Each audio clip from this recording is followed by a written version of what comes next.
All right. Hello, everyone, and welcome to the virtual multi-institutional showcase for engineering education graduate research programs. We are so glad that you could join us today for this event. This is the third year that we've offered this showcase. We do it because our field is relatively small, and we see ourselves as a collective, so made stronger by each of our individual programs. So that's why we come together for events like this. And our goal today is simple. We want to help you find your best fit in engineering education, whether that's in terms of program, advisor, or research topic. And we want you to walk away from this with a clearer sense of where you might thrive and how you can contribute to advancing engineering education. So as we get underway, um, you'll soon be hearing from a variety of programs as they introduce themselves and share what they have to offer. In the meantime, we'll do some brief introductions. We'd love for you to introduce yourself in the chat. So let us know your name, where you're joining from, what interests you about engineering education, and to give you some context about who you're going to hear a lot of talking from. So introducing myself and my colleague, I'm Sam Brunhaver. I'm an associate professor and I'm the graduate chair of Engineering Education Systems and Design at Arizona State University. I'm joined by Dr. Logan Perry. Logan, do you want to introduce yourself? I would love to. Yeah. Hi, everybody. My name is Logan. Excited to be here. I'm an assistant professor at the University of Nebraska. Super excited you're joining today and hope to answer all your questions about engineering ed. Thanks, Logan. Um, so going ahead, here's a quick look at what we're going to be covering today. We have a pretty packed schedule, so we'll start with an overview of what engineering education research is as a field. So that's what it is, why it matters, and the kinds of questions that we take on. Then we'll move into an overview of graduate programs in engineering education research. So you can see the landscape of possible programs and opportunities that exist within North America. And so every institution that's participating, of which we have 20, they'll have a couple minutes to talk about their program and what they uniquely offer in this broader context of engineering education. After that, we have two panels lined up, one focused on what makes a good graduate school application in our field, and another on how you might go about identifying a faculty advisor. After that, we'll move into breakout sessions. You'll get a chance to meet with programs that interest you the most. This is an opportunity to ask questions and make connections and get a feel for fit. And there'll be enough time that you could, if you wanted to, move around to a couple of different schools to get a range of perspectives. And then finally, we'll close up with some concluding remarks and next steps for what you can expect after the event. Okay, so with that, I'm going to stop sharing my screen so that I can hand it over to Logan, who will give us an overview of engineering education as a field and set the stage for the rest of the showcase. Fantastic. And Sam, I don't know if you still mind sharing your slides for the first few. That would be excellent if you're willing to do Oh, so. sure. I'm happy to share them. That would be perfect. Got it. I'm Okay, operating let on me one pull screen those today, up. so I'm a little bit limited. Perfect. Well, in the meantime, hi, everybody. Again, my name is Logan. I'm super excited to be here today and talking to you about engineering education. I feel like over the past few years, I've kind of found my home here, and I don't, maybe I'm different, but I don't think anybody starts their undergraduate degree planning to go into engineering education, right? Very few know what it is, and so it's kind of one of those fields that people find their way into, and I think a lot of times people who maybe don't feel like they found their fit in certain places in engineering, find their fit here. And so I hope that we can discover today if maybe it's something that might be right for you. So I'm just going to tell you a little bit about what engineering education is. I'm sure we'll have a time for questions at some point, but we'll just kind of dive into like, what does this field even do? So I like to think of engineering education as at the intersection of a social science and engineering. So anything that has to do with people in the field of engineering, we focus on. It's not just that 4 to 5 year period where students are actually in, engineering school. We focus on learning, we call it from cradle to grave, right? We hope that learning is something that starts when you're born and ends at the end of your life. And so there's parts of engineering education that focus on anywhere along that timeline, along that spectrum. Um, so our goal is to really improve all aspects of engineering education. And the field has grown so much. We've got people who do all sorts of things. And so I'm going to tell you about some of those research areas here on the next slide.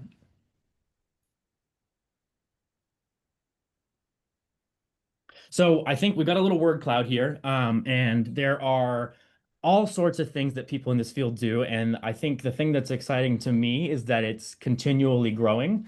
So I think the bigger you have, the bigger the word, the more common I think it is in engineering education. But anything I think is still, there's very few things that you could probably not, you could find the research question to answer in any of these areas, I would say. So for example, in workforce, that's an area that I work in myself. And one of the projects we're working on right now is trying to understand, what does it mean to be prepared for work? What does it mean to be prepared for the workforce? And what we're finding is that different people have different definitions of what that means. So people in industry have one definition of what they think it means for students to be prepared. Faculty have a completely different definition than that. Students think of it differently. So we're trying to understand, what does it mean to be prepared, and how do we make it so our students are as prepared as they can be to move into the workforce? We do research around diversity, equity, and inclusion, which has been a little more challenging recently given the things happening at the federal level, but that work is still ongoing and still happening, trying to make engineering look a little bit more like the outside world in terms of demographics and broadening the participation of who gets to be an engineer, which should be anybody. There's all sorts of things with learning, motivation, anything that you can think of related to the way we educate an engineer is fair game, I think, in this field. And so what I would encourage you to do is, if there's something you're wondering, does this apply? Is this something that I could do in the field of engineering education? Talk to someone who's in a breakout room today. See if they can help you answer the question of if your question might fit in this field. I think, as Sam said at the beginning, we're a very collaborative field. It's not the type of situation where, I'm going to try to recruit you and not let you go to talk to any other schools. We really are working together here to make sure you find the fit that's best for you. So if you do have something that you're interested in studying, ask today. I think it's a great opportunity to do so. And if you don't know what you want to do and it's kind of something that's still open for you, that's great too. You don't have to start knowing exactly what you want to do. So the field is really flexible, I think, in that sense. And we'll just hit next slide if that's okay. So the process of engineering education research is I think, a really interesting one. And if you decide to come into one of these programs, what we do is we teach you how to go through this research process. And the first part of that is finding a research question. And I like to think of that as just formalized curiosity. Like, what do you want to know the answer to? What's a question that's been, bugging you about engineering, or something that's frustrated you, or something that's excited you that you want to investigate more deeply? And what we do is we teach you how to ground that in theory. And a theory is an existing kind of framework that can help you answer the question and teach you or guide you in the best ways to answer that question. And so I have a class here that I teach at Nebraska that goes directly into how to do that. And then we use many different types of methods and methodologies to answer these questions. So quantitative data, so meaning more focused on numbers. You could be sending out surveys. We have qualitative data, which is more what I do, which is interviewing and focus groups and that qualitative data that we can analyze and understand. And then mixed methods, which combines both and uses the strengths of both to answer your questions. So there's a lot of different types of research that happen here as well. It's not just quantitative that you're probably used to in many types of engineering. We do really rely on the qualitative as well. And so it's a very diverse field in the way that we all approach research problems as well and answering research questions. And then we can hit next slide. Excellent. So, the exciting thing to me about this field too is that what you see on this slide now is growing. It was a lot smaller when I first started in this field. I think typically a lot of people tended to go directly into academia after a PhD in engineering education and become a research faculty or a teaching faculty or run, certain centers or programs.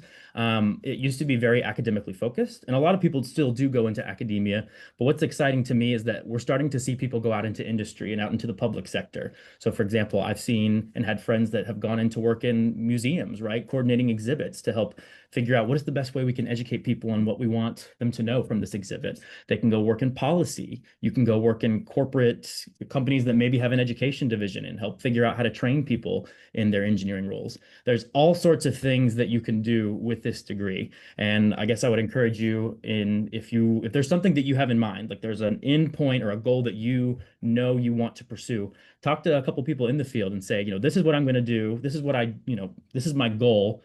Can engineering education research help get me there? And we can help figure out maybe if it's the right field for you. So again, just encouraging you to ask questions today and figure out if this might be something that is right for you. And then the final slide, I think, here shows all the different programs that we have. When I started in engineering education, this list was much, much, much smaller. And so it is super exciting to see how much this has grown. New programs continually pop up. And I think each has their own benefits. And so you'll get a chance to hear from each of them today. Again, I encourage you to pop into the breakout rooms and make connections with these people. One of my favorite parts about the field is that everybody really is very approachable, very kind, and it's a friendly place to be. So I encourage you to talk to people today. With that, I'll turn it back over to Sam, and I think start going through some of these programs. But again, thanks for being here, and hope you get your questions answered. Yep. Thank you, Logan. So as Logan mentioned, we're going to start the portion where every institution gets to share an overview of their program. We'll just be doing it one after another. Every institution, just as a reminder to the people presenting, you'll have 3 minutes. And when that 3 minutes is over, we'll just cycle to the next slide so that the next institution can get started. So with that, I'm going to share a new deck.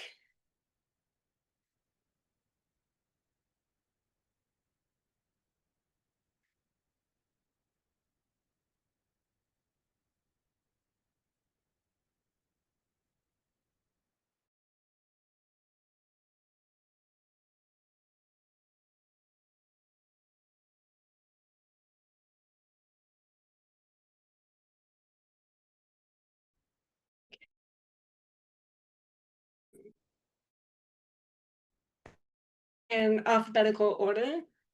So we'll start with Arizona State first.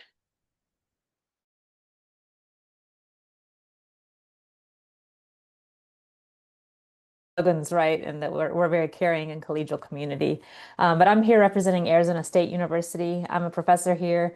Dr. Brunhaver is actually the graduate program chair. I do the undergraduate side of things. But at ASU, we sort of do things differently, or we pride ourselves on doing things differently. You can see in the highlights it's all over our buses, all over the city, that we're #1 in innovation. But I think it truly is sort of who we are. We're always questioning the way things are done and really trying to drive change sort of in our future in engineering education. So if that sounds attractive to you, this is a great place for you. We are at the Polytechnic campus. So ASU has 4 campuses, or I guess 5 campuses. So it sort of feels like a small program, but we're actually part of a major research university. So you have all the resources of a larger research university, but it feels sort of like a smaller program. The graduate classes are pretty small. We have really strong sort of cross-cohort community. So you won't just be working with people in your group, but you'll get to know a lot of the people or the other PhD students and the other faculty and develop strong relationships with them. We sort of at the undergraduate level and at the PhD level really have project-based courses. And for the graduate students or for the PhD students, these are focused in methods and equity and innovation. So you get some real world projects in your engineering education that can turn into conference papers and then later maybe develop some ideas for your dissertation. And then we have a lot of support sort of for our graduate students. Once you're here, we have things like travel grants and dissertation support. So we really try to take care of everyone that we have all of our students that we have in our program. We are accepting applications. You can see the dates there. You don't have to submit before the fall priority deadline, but that'll help us try to advocate for you for different types of fellowships and whatnot.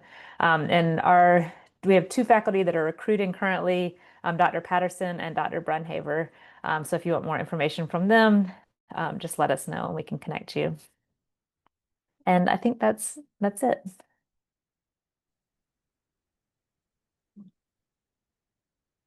Well, hello, everyone.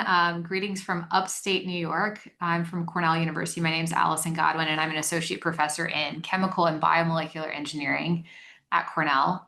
We have an interesting approach to engineering education research, and I think are one of the newer programs or entities that Dr. Perry was talking about. About 2.5 years ago, we started hiring engineering education faculty at the university.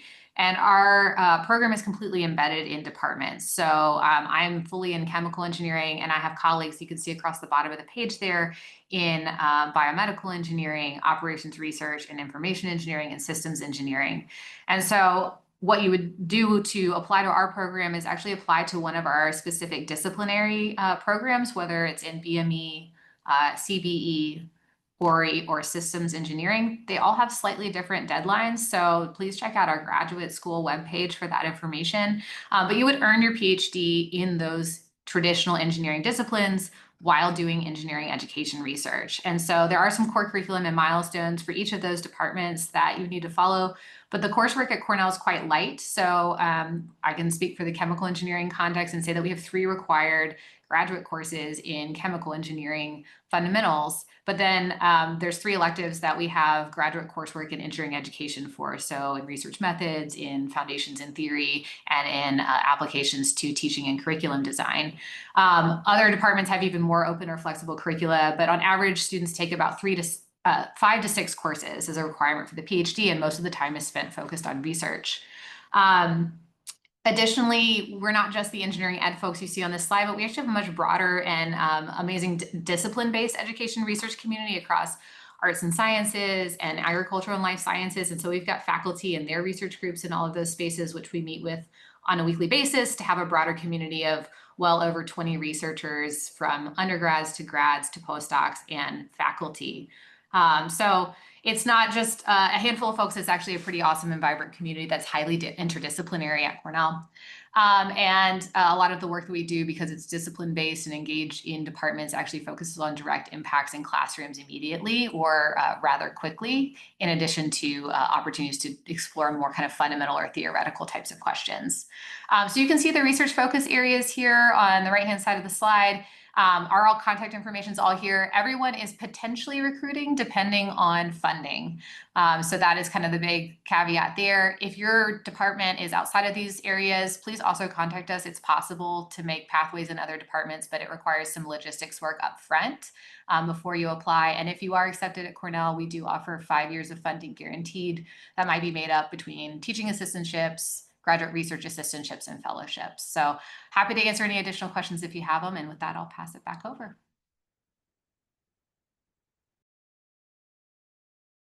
Hey everybody, I'm David Delane, Associate Professor here at Florida International University's Multidisciplinary Engineering and Computing Education Systems and Management Department. We have new branding. Our program, our Engineering and Computing Education PhD program was recently consolidated with Engineering Management and Logistics Engineering master's programs here. And so we have a new title. We were previously known as Succeed. Our university, our department is located in Miami, Florida, South Florida. And so I'm sure you all know, it's a very eclectic, vibrant city. It's a great place to live, great climate, and it provides a lot of people from various backgrounds. It's a very international climate that's reflected in the student body, reflected in the university itself.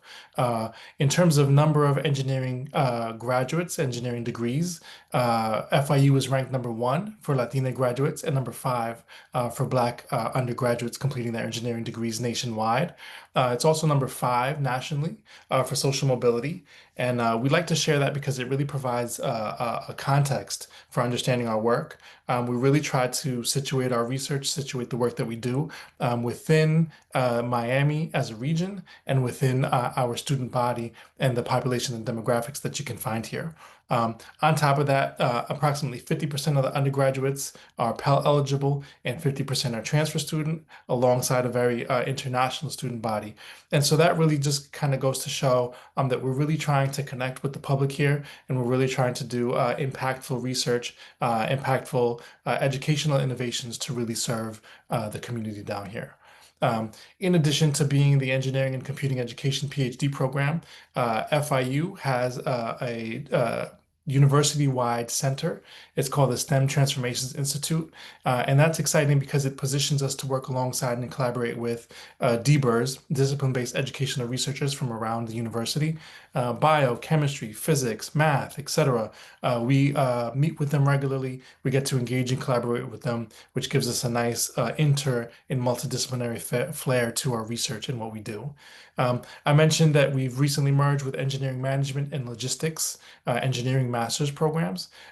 We find that a lot of our students do dual enrollment where they get a master's degree while they're getting their PhD, which makes it really exciting.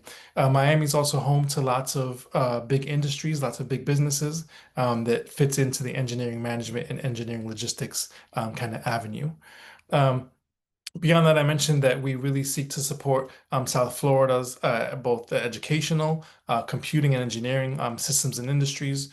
We actually have a meeting next week with the Industry Advisory Council to continue to see how we can stitch our work into the reality of South Florida. I think I'm out of time. Thanks for the time. The 3 minutes went fast. I'm looking forward to answering more questions. Thanks, everyone. At least there wasn't a countdown deducting money from the Boys and Girls Club or something like that for you, but I don't know who watched the Emmys. Hey, I'm Laura Bottomley. I am the engineering director for engineering education at North Carolina State University, and I'm here with my colleague Maya.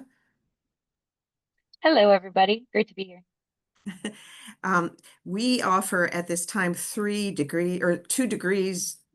Well, let me just say we offer 3 things in engineering education. I'll put it that way. We have a Master's of Science in Engineering Education. We have a graduate certificate, and we have an undergraduate minor. The thing that's nice about these things is that they are all available in person on our campus, and they are also all available online. Let's see, we also have some PhD students in engineering education. They are getting their PhDs in their particular departments and doing projects on engineering education. Over to you, Maya. Wonderful. So a little bit more about our program. We're unique in that we're an equal collaboration between the College of Engineering and the College of Education at NC State. So we have a director for engineering, Dr. Laura Bottomley, and also a director for education, Dr. Eric Clark, who couldn't be here with us today. And we launched this program officially in January of 2024. It's been more than 10 years in the making, and so we're very excited that it is up and running and available to you all. We have a very diverse faculty from both the College of Engineering and College of Education. There's 15 participating faculty at this time, embedded in 8 different engineering and education departments. This brings a really multidisciplinary and collaborative approach to the way that we research. We bring people together from across these areas to discuss research at our research meetings once a month, and we really try to have a place where people can bring their different specialties and work in a collaborative manner with folks who might be in a different department from them that they wouldn't normally have the ability to work with. We also have small course sizes. All of our graduate courses in engineering education are less than 20 individuals. And we also have individualized advising by both of our program directors. One of the benefits of the newness of our program is that we have the ability to really hone in on each individual student, what your needs are, what your interests are, to help tailor your experience to what will most benefit you. Also, some of the research focuses that our group works within are translational research, curriculum development, technology education, informal education, and assessment. Back to you, Laura. Some details of the Masters of Science program, because it is also unique. You take 6 classes in your discipline of engineering, and then you take 4 classes in engineering education, and then there is also a practicum. So you're prepared to go on to a disciplinary PhD or a PhD in engineering education. And thank you. Hi, everyone. My name is Cheryl Bodner. I'm a professor in the engineering education department here at The Ohio State University. So just to give you a little bit more background about our program, we follow a student cohort model, which means that we basically bring in a group of students each year. So the size of the cohort can vary anywhere from 6 to up to 10 individuals, but it gives you an opportunity to build a community from the onset when you arrive. We've had 15 graduates from our program up to this point, and what we like to say that makes our program unique is that we build in a significant teaching experience as part of the coursework. So our students oftentimes will serve as graduate teaching assistants, and alongside the graduate teaching assistant experience, they participate in a practicum course that's offered over the course of 2 semesters where they learn best practices in teaching and instructional techniques. We're also a member of KEEN, which is called the Current Entrepreneurial Engineering Network. And through participation in that network, our graduate students have the opportunity to learn about how to integrate entrepreneurial mindset into the curriculum, and also to be able to leverage a variety of different faculty development initiatives that the KEEN network puts on, including elements tied to emerging educators. There's a variety of different funding options available to our students that come in. So similar to some of the other programs that shared, we can support students on GTAs, so graduate teaching assistantships, GRAs, graduate research assistantships, or fellowships. Columbus is located in the Midwest in Ohio, and there's a wide variety of industries and employers that are here. So depending on which avenue you would like to seek upon completion of your PhD, there's a lot of opportunities to stay in the area. We also have a balance between recreation in terms of sports, as well as music, art, and theater. And I wanted to make sure that I pointed out that we're going to do a virtual meet and greet with some of our current PhD students on Monday, October 10th. So be sure to scan that QR code if you would like to gain some more information. And we look forward to hearing more from you.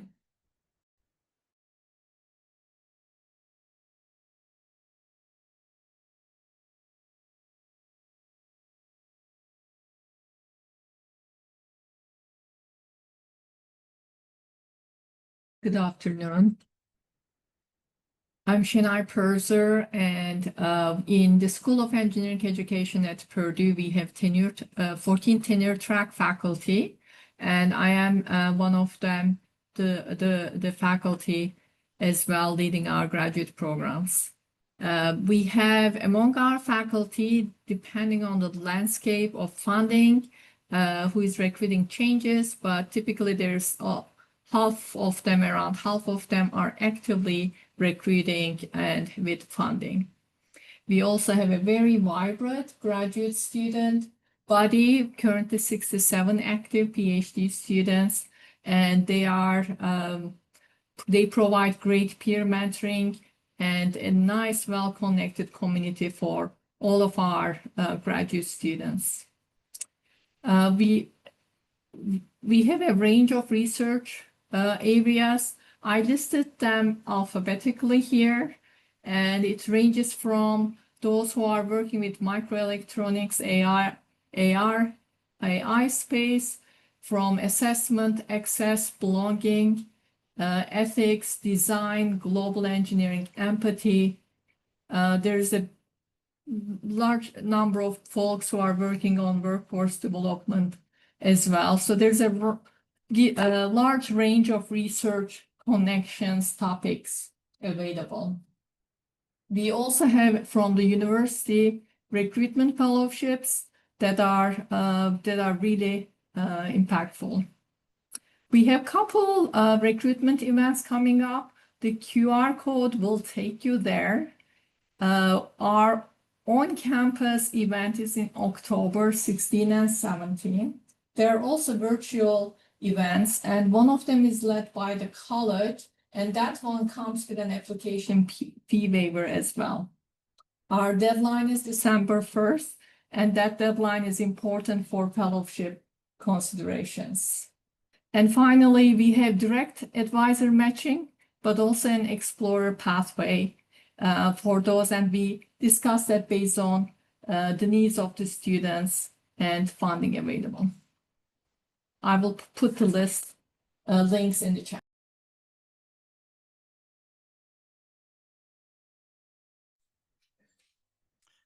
Hi everybody, this is Juan Cruz, an associate professor in the Experiential Engineering Education Department, EECHA, at Rowan University. At EECHA at Rowan, we believe a PhD is a collaborative journey, not a solitary one. And so our engineering education program is designed with the student at its heart. We have created shared graduate spaces that foster collaboration and friendship, and our research groups are built on near-peer mentoring. This is to ensure that you have the support every step of the way. So this is just not about groundbreaking research, it's about building a community where meaningful connections with faculty and peers lead to both academic and personal growth. But why is our approach to research so important? Because of three urgent challenges that we focus on. First, there's a gap between innovative teaching research and what happens in real classrooms. Even when we know better ways to teach, systemic barriers make it hard for faculty to change. So that's why we research on advancing pedagogical innovation. Second, our field struggles with equity. Too often, underserved and minoritized students by race, gender, or nationality don't find the support they need. Our work is about disrupting inequities in engineering. And third, students need more support in preparing for life beyond the degree, from navigating transitions into their bachelor's, into graduate school, and into professional jobs, and also to address the growing mental health crisis. That's why we are studying how to equip students with the tools they need to thrive. At EECHA, our Experiential Engineering Education Department at Rowan, the very challenges we study are the ones we actively address in our own program. Our research on PhD transitions helps us design resources that empower students to manage challenges and conflicts. Our focus on diversity and equity informs how we embrace difference and prepare our community to navigate it productively. Ultimately, our culture is a living laboratory where we are constantly looking to find the right balance between offering support to our students but maintaining rigor and discipline, and between fostering their independence but also offering guided practice, so that every graduate leaves better prepared for their future. So we invite you to pursue a PhD in an environment that prioritizes your growth, your voice, and your well-being. We are committed to making the journey accessible. Hence, we provide competitive fellowships of $30,000 per year, plus health insurance coverage, and students can also earn supplemental income through additional research projects or teaching assignments. And when it comes to your future, the opportunities are just as diverse. Our graduates go on traditional academic positions, but they also thrive in industry roles, from financial planning to design engineering, where they apply the transferable skills they gain during their PhD. At Rowan, you will have the support, the resources, the flexibility to shape a career path that fits your goals, and a location that are very close to many great cities in the US East Coast.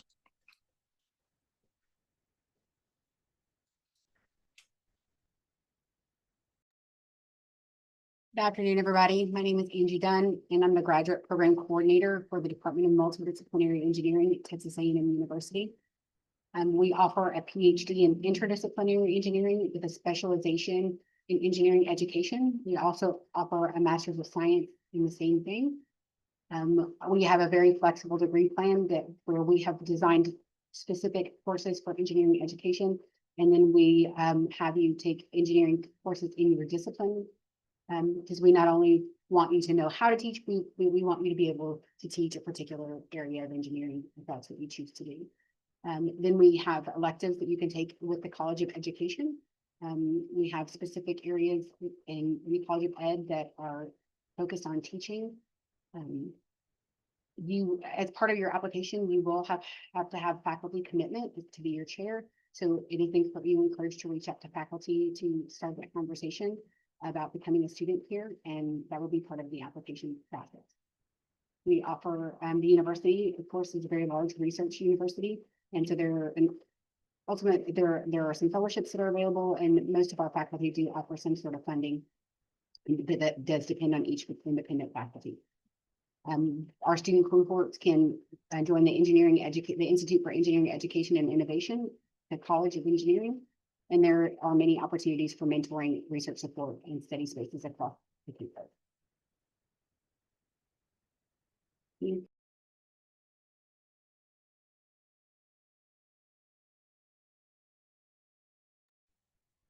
Hi everyone, Corey Schimpf here. I am the graduate admissions coordinator, not the program coordinator at UB. I'm an assistant professor here. So we are in Buffalo. We're also in upstate, a little bit west of where Cornell is. So close to Niagara Falls, also quite close to Canada. We are in the College of Engineering. We are a Department of Engineering Education. We have about 10 research faculty, but also our department is kind of unique in that we have several teaching faculty as well. Some of those are faculty who teach a lot of like the first year sort of courses in engineering across the college, actually. So statics, dynamics, intro to programming, but also tech comm faculty are within our department. So we have a very research practice focus. The research faculty and the teaching faculty work together. Also, our seminar series sort of intentionally brings in some more teaching oriented seminars, not just sort of research kind of talks.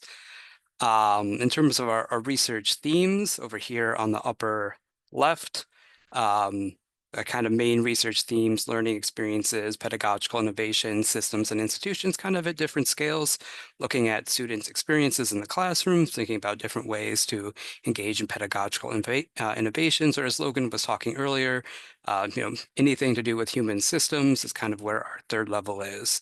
Those are kind of these three buckets, like the research faculty maybe fall in 2 or 3 of them, but sort of across all of those, we have a focus on diversity, equity, inclusion. It's not really particular to any one faculty. That sort of runs through all of our work, as well as, like I mentioned, the research to practice.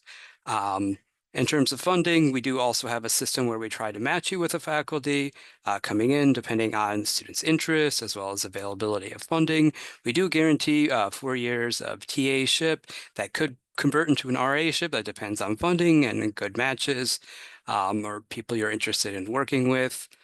I would say one thing that's sort of unique about our program is we work really closely. So at UB, we have a graduate school of education. We work very closely with them. In fact, some of our classes in terms of like research methods, like Logan was talking about earlier, we don't necessarily teach within engineering education. We encourage students to go over to the grad school of education. So meet some other students who are doing education research and collaborate with them. We also have an Institute of Learning Sciences here, which we collaborate quite a bit with as well. So those are some of the highlights of the program. If you go to the QR code, you can learn a bit more, and hope to talk to you more soon. Thank you.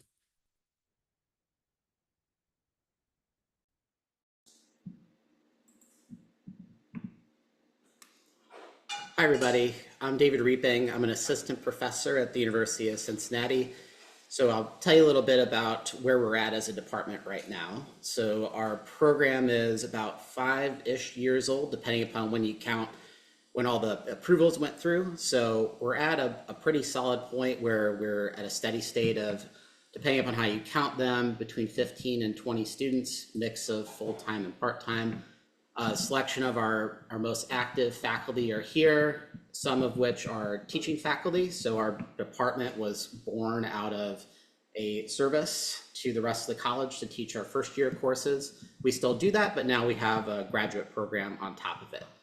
In terms of how our program is structured now, we've designed it to be pretty flexible. So there's a small core of 6 credits that you take in your first semester, and then the rest of your program is co-designed with your advisor. So it's really meant to tailor what your needs and goals are for what you're looking for in the future, and we'll find the right courses to get you there. In terms of like one of the main differentiators that we have at the University of Cincinnati is that we have a strong focus on cooperative education. The programmatic foundations of co-op education was basically born at UC. So we lean into that quite a bit in a couple different ways. So we have a cooperative education or co-op experiential activity that you can do that replaces some of your coursework. So if you happen to get the opportunity to serve as an instructor of record, work in an industry role, there's a lot of local industry in Cincinnati and the broader tri-state area. So there are different ways that you can complete your coursework, and part of that can be experiential. We have a 4-year funding model, so you're guaranteed funding for 4 years, typically one of which is as a teaching assistant, and then the other 3 years come for your advisor. There are also some other things you can stack on top of that in terms of fellowships. One in particular that's for US citizens going into academic careers and you have the right GPA, there's a possibility to get an additional $10,000 on top of your stipend for 4 years. So we can talk about those opportunities if you'd like in the breakout rooms. Because of our co-op focus, we lean into that in our research specialties. So if you're interested in workforce development and kind of learning on the job, UC is probably the perfect place to look at that. We have a strong relationship with the college that runs that program, so we're in a good spot to work on those things. And UC is in a nice position where you're kind of right on the border of Kentucky and Indiana. So you have an urban campus, but you also have that small town or small city feel. So you can basically find what kind of community that you need in order to be successful. If you have a family, there are locations for that. If you want to be downtown, that's also a fun place to be. So I'm here if you have any questions when we get to the breakout room. Thank you. Great. Hello, everyone. Thank you for joining us today. My name is David Webb, and I'm an associate professor of STEM education here at the University of Colorado Boulder. I'm also interim director for engineering ed while Angie Bielefeld is on sabbatical. I'm excited to share a little bit about our PhD program in engineering education. I also want to acknowledge Jack Thomas, who serves as the grad program coordinator for engineering education, who's also with us today. And we'll tag team. So our program offers a great breadth of expertise. We have over 30 faculty, affiliates across engineering, computer science, education, physics, business, and so forth. In fact, I'm affiliate faculty in education. I teach course and assessment in STEM education, and oftentimes work with engineering ed PhD students in that course, as well as on committees. So this type of interaction creates great opportunities for students to connect their research with problems that they're very interested in, focused on instructional design, student learning, assessment, curriculum development, amongst other things. So here at University of Colorado Boulder, by design of the program, you'll find faculty partners who can support your interest, help you build a strong scholarly network of mentors. So I'm going to pass it over to Jack. Hi, everyone. I'm Jack Thomas, the program coordinator for engineering education here at CU Boulder. And I'll say, like, one of the most amazing things about our program, other than the beautiful campus, is our flexible curriculum. We don't have any specific required courses, so it really gives our students the opportunity to tailor their coursework to their individual interests. And it also allows students that are coming with other graduate education, like if you already have a technical degree and like a master's degree, you can transfer those credits really easily into our flexible curriculum. In fact, some of our students transfer 21 credits, which means they only have to complete 9 more credits once they arrive, which equates to 3 courses. So that flexibility is really designed to support students getting from where they are now with their current knowledge and skills to where they want to be. We have many course options, everything in like the School of Ed to physics, engineering, computer science. And with those options, you can also get a graduate certificate. There's more than 50 graduate certificates available. The most common ones for us are college teaching and global engineering. And I'll say, like, this is our first year. Well, we're just finishing our first year, so we have a total of 12 students in our program.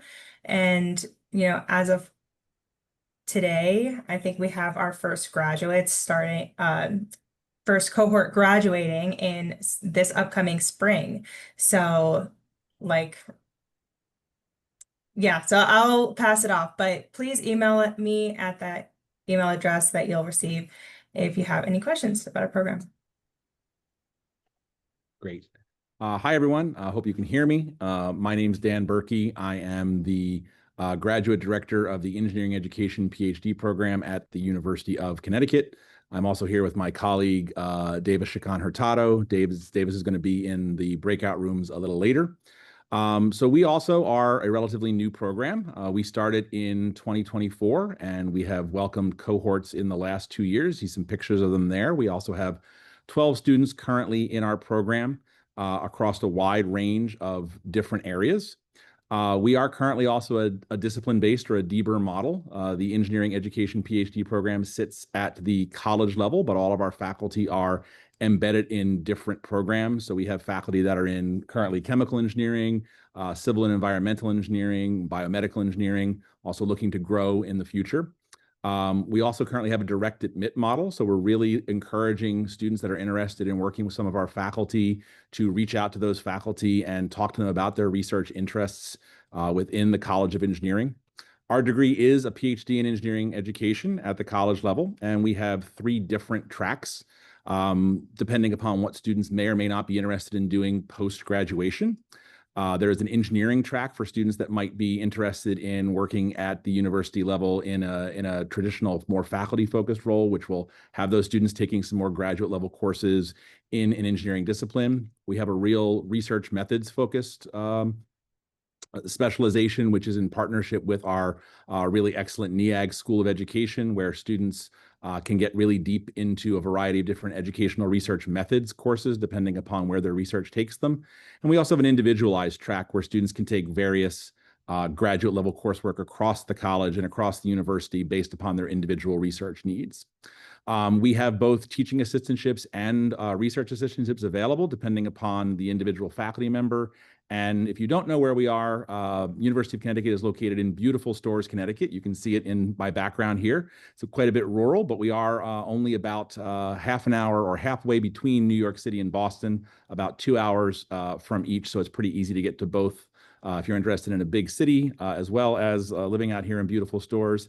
And as you may have heard, we have a pretty good basketball team. So UConn is the basketball capital of the world. 3 national championships, 2 men and 1 woman in the last 3 years. And hopefully we'll be adding a 4th in a row this year. So thanks, everyone. And my contact information is there.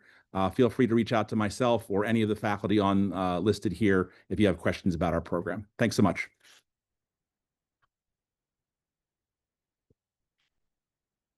Thank you so much. My name is John Mendoza Garcia. I am the coordinator of the PhD and the master's degree in engineering education and the certificate in engineering education at the University of Florida.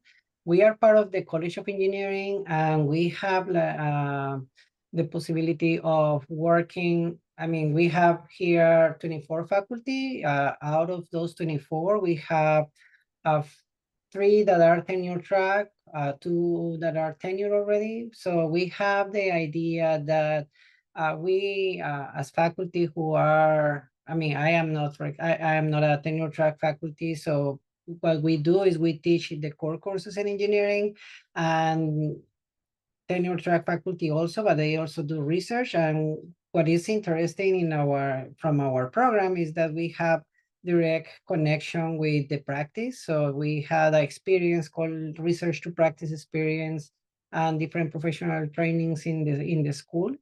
We have the Center for Teaching Excellence that will help graduate students to create their teaching portfolios and support them in the teaching part, but also they can build on the research part.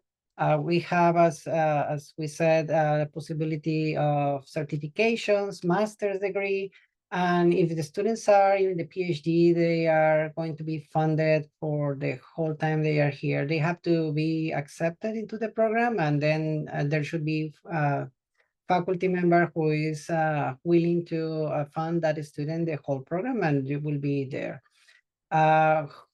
We as a community, we try to be close to each other. This is a small number of students, so we are currently 13 students. We have 3 alumni.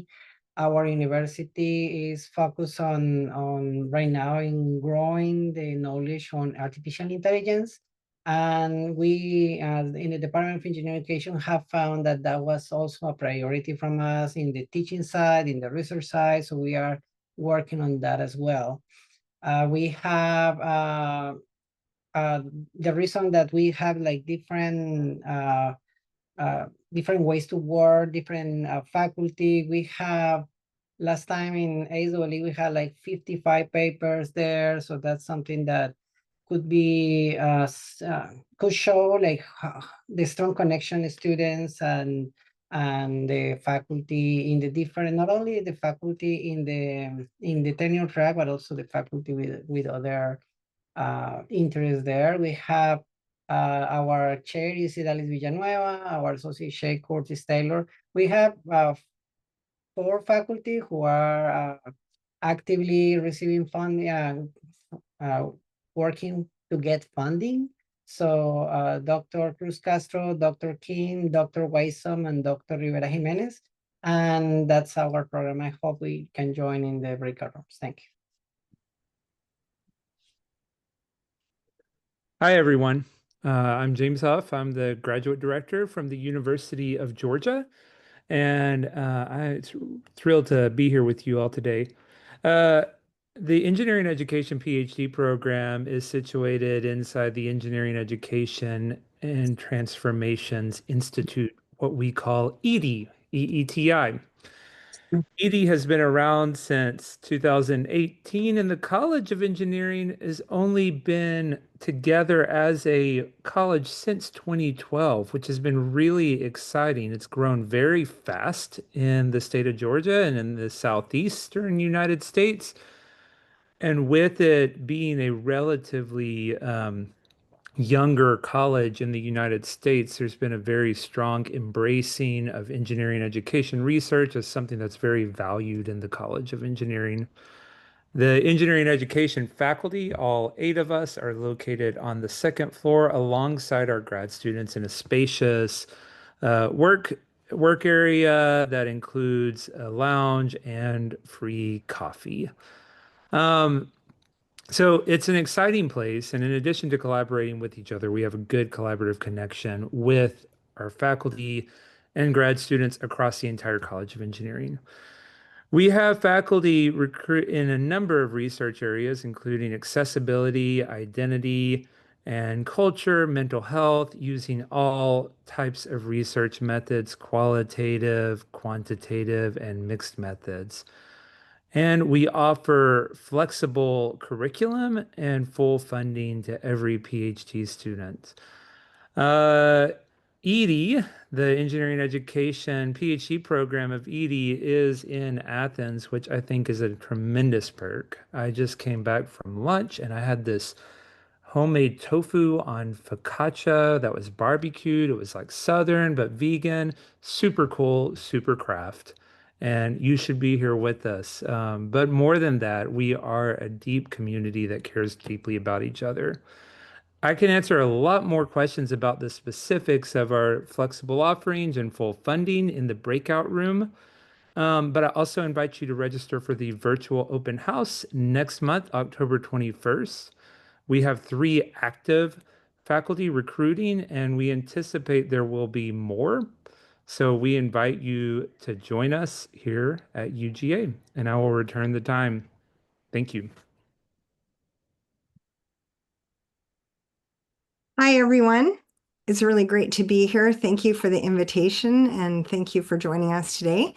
My name is Jill Senyak-Chichek, and I'm here speaking on behalf of our other 2 research faculty, Dr. Carrie Zacharias and Dr. Stephanie Hladek.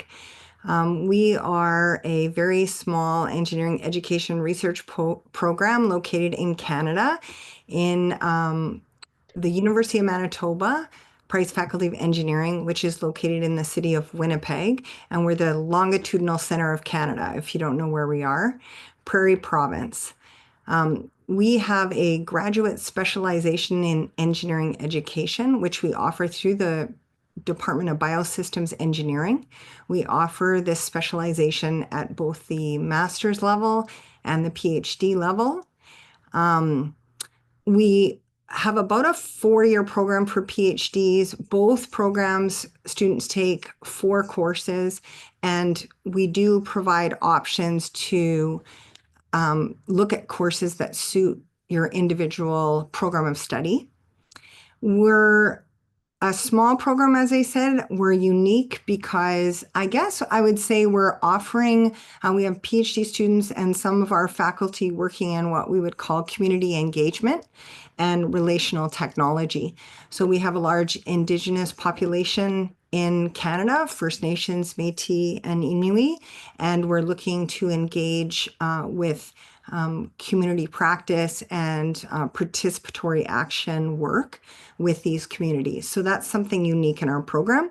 We also are willing to work with students in their area of interest, and we have a lot of different types of research going on. So feel free to reach out to us to discuss that.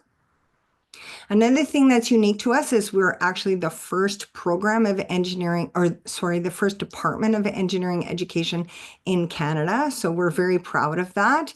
And as such, we also offer a unique space where undergrad students come to research with us and are looking and finding different types of belonging in our small department. We also, another thing that's unique to us is that we find that individually we have an opportunity to mentor students, so undergrad students working with graduate students in order to provide that scaffolding for mentorship in future academic positions. We would invite you to reach out to us individually as we fund students individually, and we look forward to answering any questions, and we're happy to chat with you anytime. Thank you so much.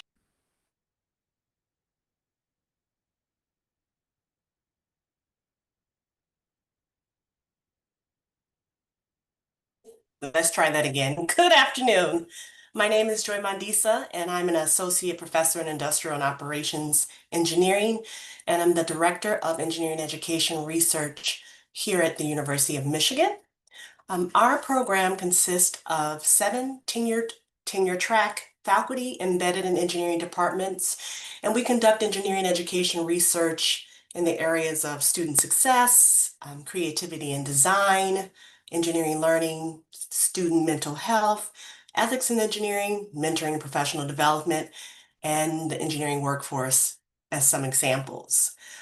We offer college-wide EER, PhD, and MS programs. And in our programs, our students take courses in our EER program itself and the School of Education. They take core courses. They also take courses in our engineering departments, as well as departments such as psychology, sociology, information science, and more. Although our faculty advisors are embedded in traditional engineering departments, our students earn their PhD and Master's in Engineering Education Research, which are administered by the Rackham Graduate College.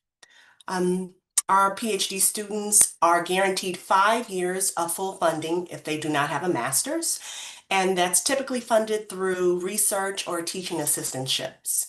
Also, our PhD students are matched with an advisor prior to an admission offer, so I encourage you to speak with individual faculty as well.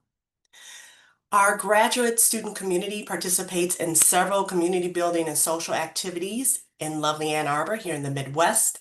That varies from bowling events to town halls to information sessions to bake-offs. We're a pretty small cohort of students, so building the grassroots community for our grad students is very crucial. At this point in time, Professor Cindy Finelli is currently recruiting. That's subject to change based on other faculty members, but currently she's looking for PhD students. Feel free to ask me any questions in the breakout rooms, and I look forward to talking with you. Thank you.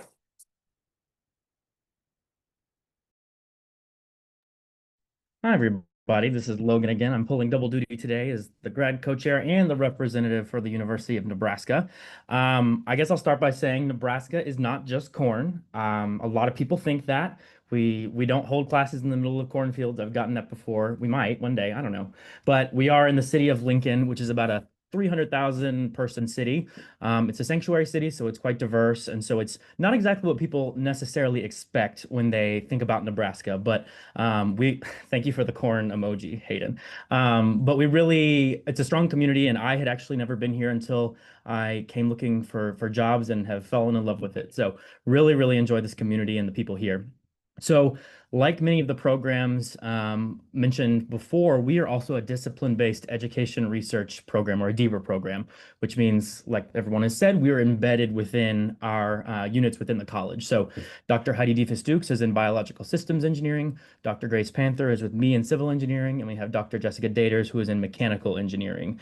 And we also have a very broad DEBRA community across the university. Nebraska has always very much pushed DEBRA research. So even before engineering education existed, there were folks in science and mathematics and all of other sorts of programs that did this type of work. So the nice part is we are, a small program in engineering education, but we join these other groups and seminars and have a really good community at UNL because of that. We also have a big focus on undergraduate research. So Nebraska as a whole has a lot of programs to actually fund undergraduate students to do research. And of course, in addition to that, we fund students through our projects. So what that means for you as a potential applicant is that you not only get a chance to kind of learn what engineering education is, but you also get to hone your mentoring skills and work with undergraduate students so that one day if you decide to become a faculty member or something where mentoring is an important part of that job, that you've got some practice in there already. We also fund all of our students. We've got at least a 3-year funding guarantee. We've never had a student that was not funded. We're a small program and growing. I think we have 12 students right now. Several have already graduated and are at some of the other institutions that are on the call today. But I'd encourage you to stop by and chat in the breakout room, and I'd be happy to tell you what makes us Nebraska. So thanks.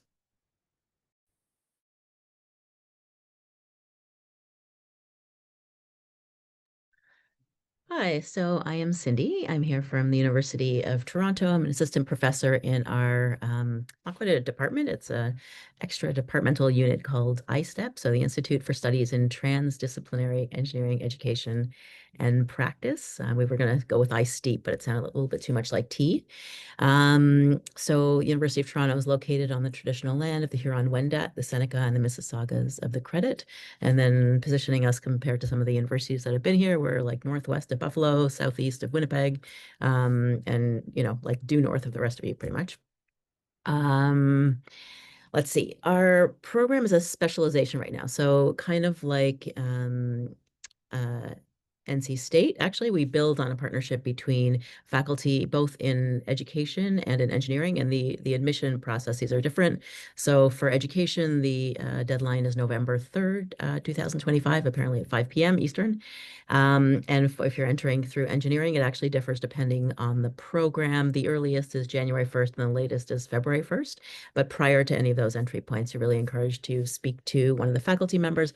All of the affiliated faculty members are named on the right-hand panel, some in chemical engineering, some in mechanical and industrial engineering, some in civil engineering.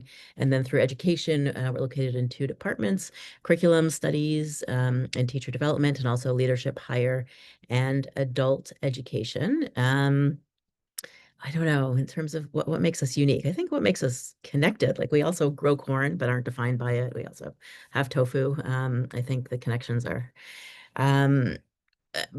U of T likes rankings. We tend to do well on rankings. So at the bottom here, apparently we rank 1st in Canada, 4th in North America, and 12th globally, according to the Times Higher Education World Reputation Ranking. But that tells you very little about the actual day-to-day experience of being a student here. So for that, it would be great to speak to some of the other students. We again, you're admitted through a particular department. So either MIE, Chem, Civil, and recently, as of this year, also electrical and computer engineering, or through education, either CTL or LHAE. We're pretty interdisciplinary, so there are 2 required courses that anybody who takes this specialization, whether they do it through engineering or through our Faculty of Education, will take a course in instructional design, because a lot of the students who come end up doing SOTL work, so Scholarship of Teaching and Learning, where you try to make some kind of improvement in a classroom and then evaluate it. But increasingly, we're also doing something that maybe people call discovery or insight research on engineering leadership, policy, engineering teams, teamwork, career paths, workplace learning, ethical implications of AI, ethics and equity, and sustainability in general, systems thinking, sociology of the professions, K-12 STEM education, technology, enhanced learning. Oh, and I am out of time. All right, let's head to Utah State. Hello, everyone. I'm Lin Fan. I'm a professor and head of the engineering education department at Utah State University. Another faculty member in our department, Dr. Cassandra McCall, is also with me today, and we can answer student questions in the breakout room later on. Our university is in the very beautiful Mountain West area. There's lots of outdoor activities throughout the year, such as hiking and skiing. So if you like outdoor activities, Utah State will be a great place for you. We offer 2 graduate programs, PhD in engineering education and master's in engineering education. So far, we have graduated 35 PhD students and 4 master's students. Our research involves 5 areas such as engineering learning and problem solving, engineering workforce and training, and so on.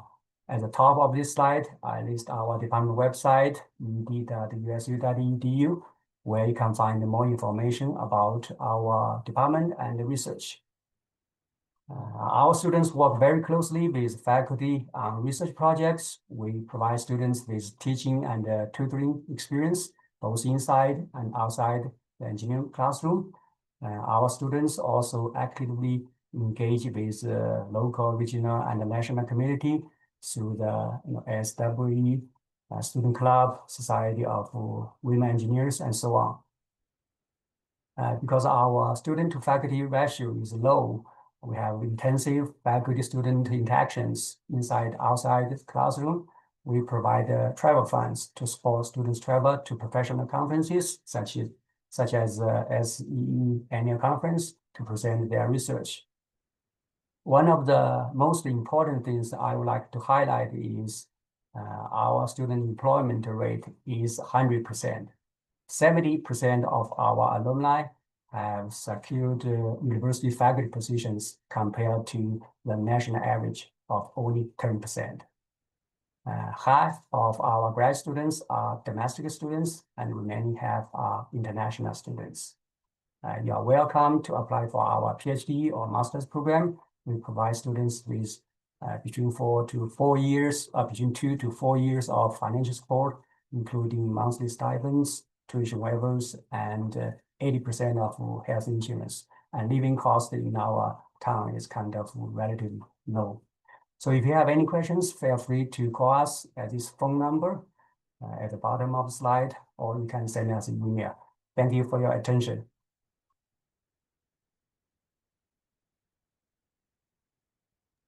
All right. Hey, everyone. Good afternoon, good evening, good morning, wherever you're calling from. So I'm Andrew. I'm from Virginia Tech. I'm an associate professor and the assistant department head for graduate programs in our department. So I'm really excited to share information about our program and what we think makes our engineering education PhD program great. We're home to one of the world's first PhD programs in engineering education, which means we kind of think we've had a few decades to try and iterate and perfect what we do here and develop an awesome alumni network dispersed across the US and also just across the world. So on that global note, one thing we really pride ourselves on is our globally recognized leadership in the field. So that means our 17 tenure and tenure track faculty don't just conduct research, but also help shape the discipline alongside many others on the call today. In our program, you get to work alongside scholars who are defining what engineering education research looks like across various topics, contexts, populations, and methods. This means when you graduate, you're not just entering the field, but you're also prepared to lead it across those different dimensions. Okay, so being able to pursue that leadership is great, but research excellence, doesn't mean much without the right environment for you to thrive.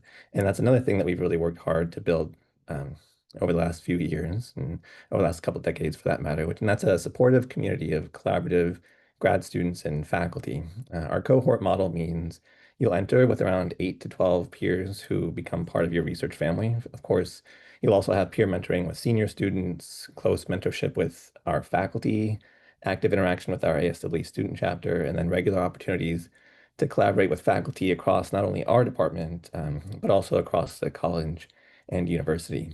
So the way our dean likes to refer to this and refer to our department is using a hub and spoke model in which we're kind of central to the college and then the other departments are each connected to us.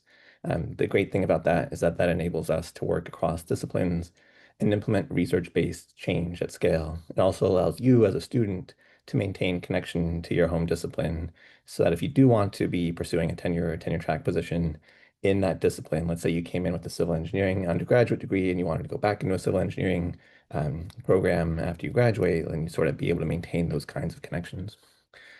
So let's talk about something practical, and that's funding. Every admitted student receives guaranteed funding for a minimum of 3 years. We go beyond that with tailored funding from multiple sources, as people have mentioned on the call already. That's usually a combination of teaching assistantship, research assistantship, and there's also conference travel support that comes along with that, and some professional development funds. The main thing, as I'm sure is true of all the programs on the call today, is we really want you focused on your research and not really worrying about living expenses too much. So as I mentioned earlier, we think our alumni placement and network is a big strength of our program. Our graduates go on to diverse careers, ranging from tenure track positions, teaching-focused positions, industry leadership roles, government positions, and then entrepreneurial ventures as well.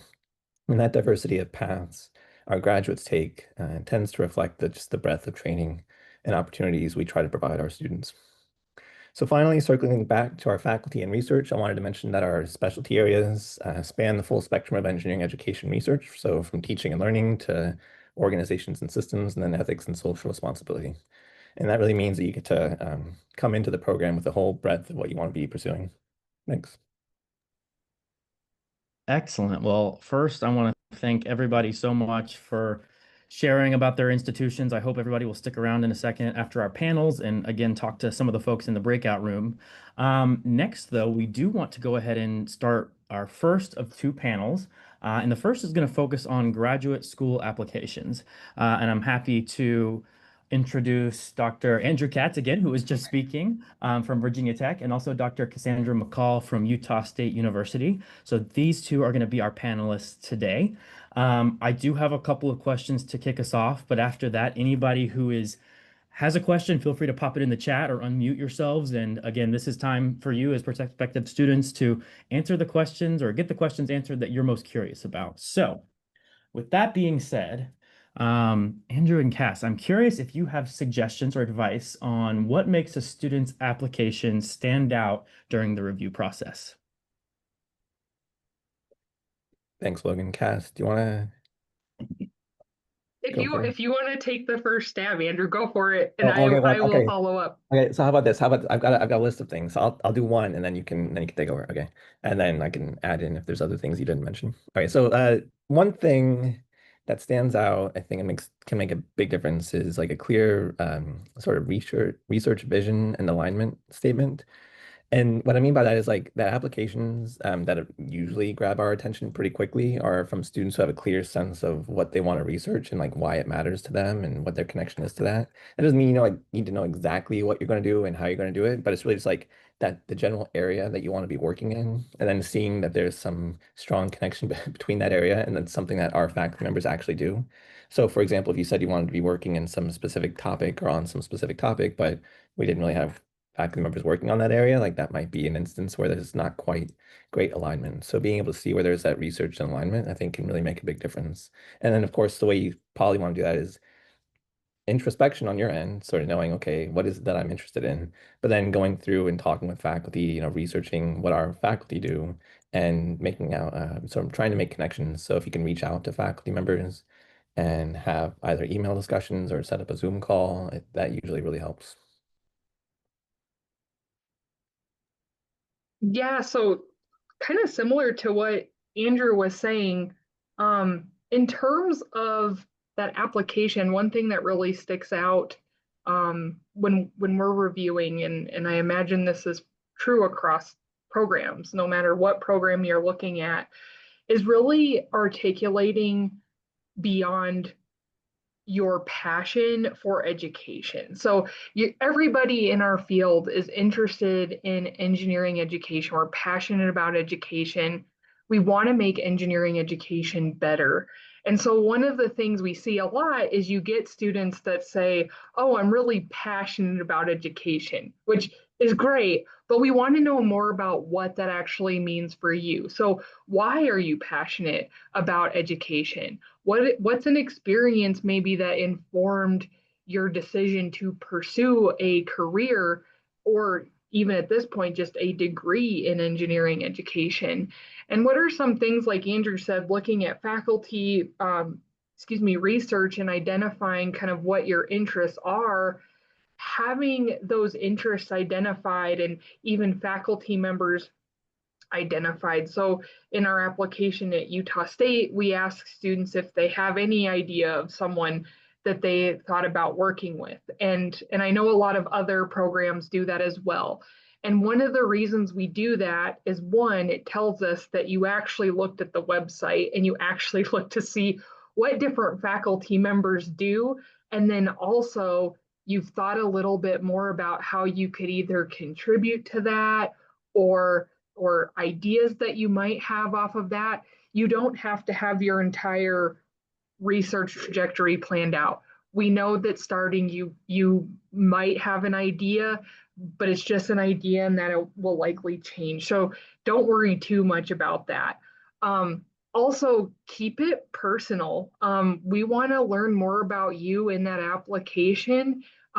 So I know in the realm of like ChatGPT and things like that, where you can get a lot of really great help editing and making that application perfect, make sure it still sounds like you and your voice, because we want to learn about you in the process.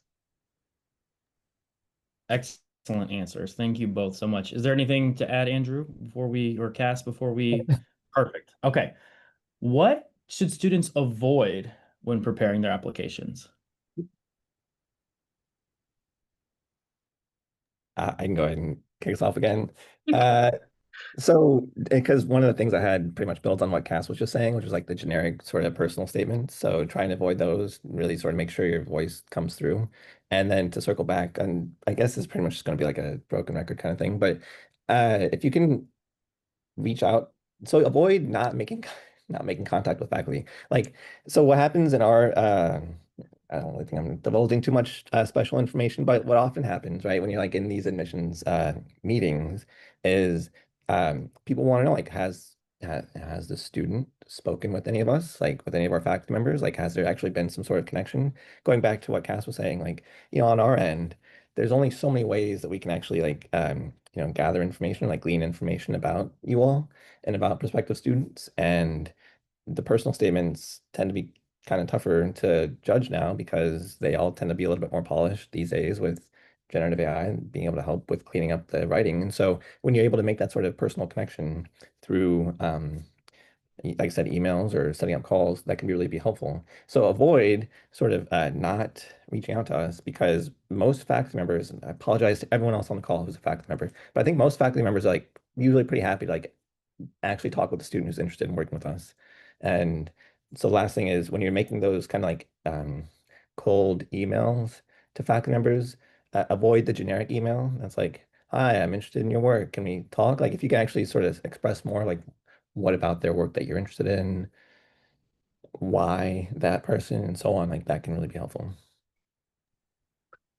Yeah, I tell a lot of the undergrads and even just prospective grad students that we have, like, faculty love talking about their research. So you will not be quote unquote bothering a faculty member if you want to reach out and ask about our research. We're always more than happy, and in some instances we'll talk way more than you initially wanted us to about it. But the other thing too is, when you do those emails and you send those emails, don't make it so generic that we don't know, like, that we'll know that you're interested in the program if you mention that, but then don't just like send us document after document of things for us to go through. So as Andrew mentioned, in that email, maybe direct our attention to certain things, maybe certain parts of your CV or resume, depending on which one you've started, and tell us why you want us to look at those things.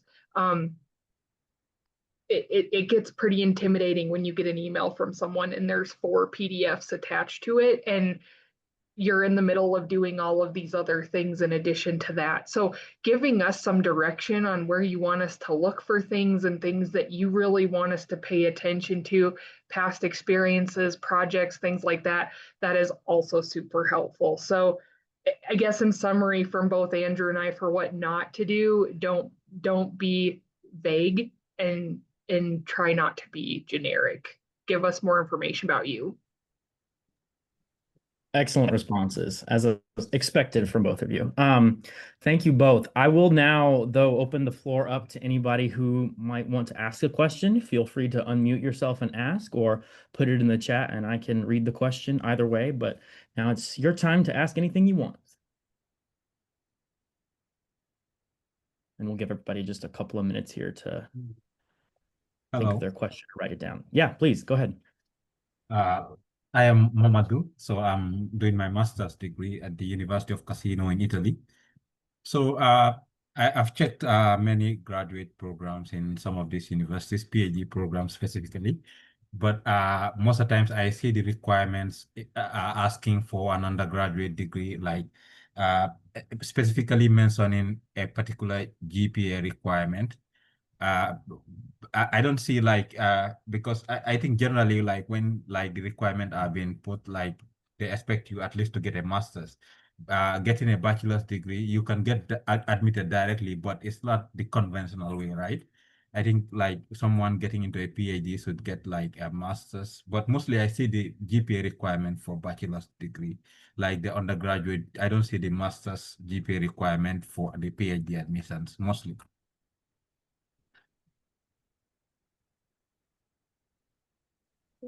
Yeah, so typically for the math is like, as long as you've obtained that master's degree, we're not really, so kind of once you get to that graduate level, at least here in the US, we don't care as much about GPA. So once you have that degree, we're more focused just on the fact that you have that degree. I know here at Utah State, because the tuition can be high for international students, we tend to, and even for out-of-state students, in some cases, we encourage you to go ahead and get that master's degree before coming into the engineering ed PhD program. And really for us, that comes down to funding. Other institutions might differ from that. But keep that in mind, like in terms of what degree you're looking at, what institution you're looking at, and then I'm assuming you would then be an international student, what types of funding options are available across those different institutions in terms of how we would look at those when you're applying to programs. Excellent. Thank you both. And Thank great you. question. We probably have time for one more in this panel. Is there another one that anybody wants to ask? Can I ask a quick question? My name is Gracie, and my question is how often do you see previous research experience in engineering education? And if you don't have previous research experience, what could you do to help make your application stronger? That is a great question. So my impression is that this really varies a lot. Sure, it helps when a student or an applicant has prior engineering education research experience. So that's great. Also, just having any kind of research experience is also helpful because a large part of the PhD is just conducting research. So if you can show that you just have any kind of research experience, maybe it was in your home discipline of, let's say, civil engineering or something, that's also helpful because it lets faculty members know that you kind of have a general idea of the general research process and what that kind of looks like. Sure, it'll look a little different for engineering education, but it lets us know that you have some sort of experience there. And I think once you start thinking about it from that perspective, then it maybe opens up a few more doors in terms of, you know, if you're able to have some kind of volunteer or paid for research experience, again, in your discipline, not necessarily in engineering education, that can still help. Another thing that some students will do will just be like to reach out to faculty members, like even if they're in a different university and that doesn't have an engineering ed program, some students will reach out and just like, hey, I'm interested in engineering education. I'd like to learn a little bit more. Like, could I sit down in research group meetings? Could I help volunteer with some things or stuff like that? So those have been some strategies that I've seen students take. But again, like most faculty members sort of will understand, like at this point, it's still a little uncommon for, at least not typical for applicants to have engineering education research before they've even applied. Yeah, I did not have, I had some research experience, but not a lot. And going to grad school was kind of a newish thing for me. It was never something I was planning on doing. So I did not have the forethought to get those experiences as an undergrad. So yeah, leaning into those other characteristics and experiences that you have, even if they don't seem directly related, you can start to relate things pretty easily. In one of the classes I'm teaching, and this is at the undergrad level, but we're talking about resume development. And a lot of the freshmen are like, I don't have any engineering experience to get an internship. And it's like, but you have a lot of experience that's related to engineering. And so any outreach activities, things like that you're doing, think about those things. If you're leading an event if you've led an event for a club on campus, really anything like that, is going to be useful. Excellent. Well, I know there's a couple more questions that are popping into the chat. I'd encourage you to, if there are specific programs you're interested in applying to, perhaps join their breakout room and you could probably get your questions answered there, or send folks an email. I'm sure they'll be happy to respond to you there. I do want to take time to thank Dr. McCall and Dr. Katz for being on the panel today, and we'll move on to our second panel.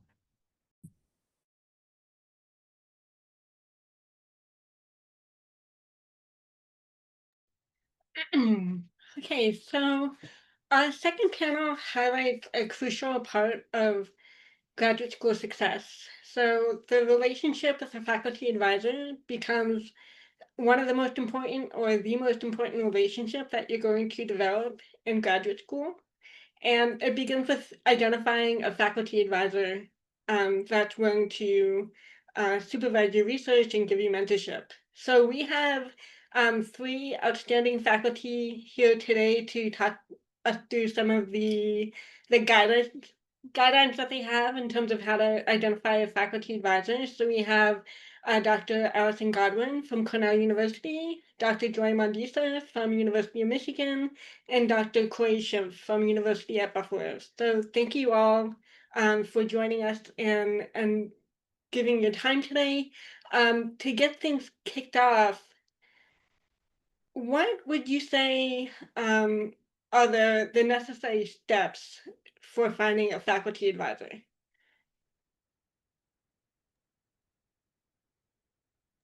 I can go ahead and start us off. And I think that Andrew and Cass mentioned some of these suggestions for finding an advisor.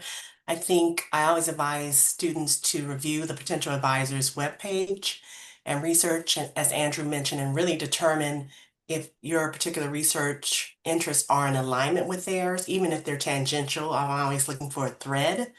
But I think it's really important to do a little bit of research and, as he mentioned, introspection about what it is you're really interested in pursuing. And Cass said it doesn't have to be exact, but you want to kind of start thinking about that and reflecting on that as well.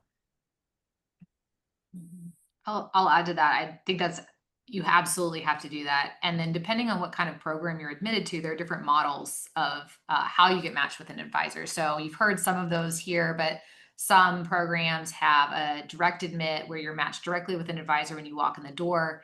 I think upfront, if that's the program you're being, applying to and getting into, like having those conversations with that person, understanding their advising style and expectations, talking to some of their former graduate students or graduate students is a great way to get to know what it's like to work with this person.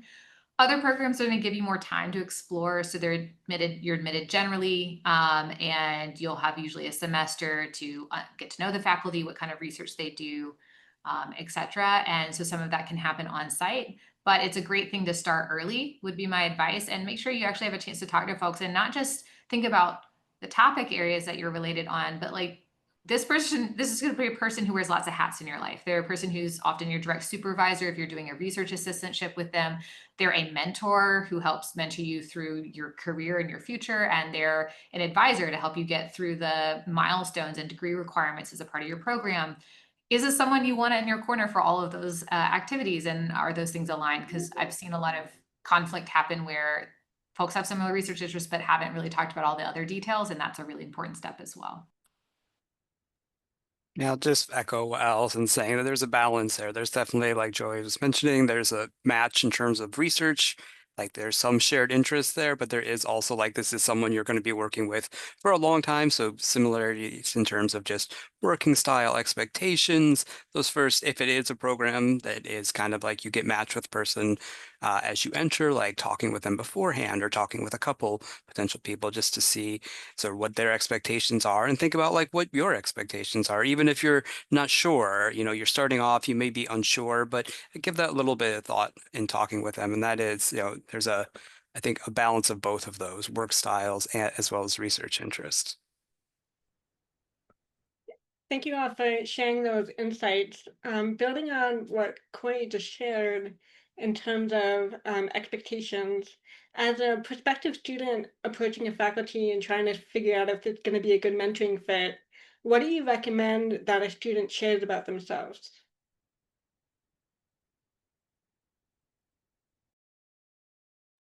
I always appreciate stories or questions. I think hearing stories about how you've worked with others in the past, whether it's, you know, engineering and research or other kinds of research or even projects. I know if you don't have research experience, things like design projects, research is mostly done in teams.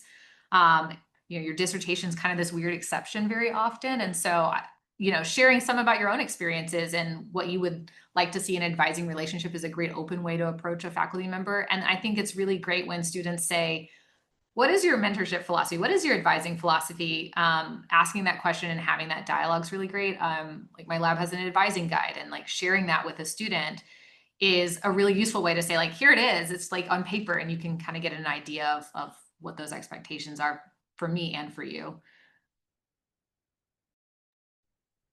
I definitely want to echo what Allison said. I also have a lab expectations and kind of advising guidelines, and I encourage people to ask a potential advisor, are there certain norms or cultural guidelines that you have about how you advise and how you conduct your lab? And if they don't have something, you know, still having that conversation with them about what their expectations are.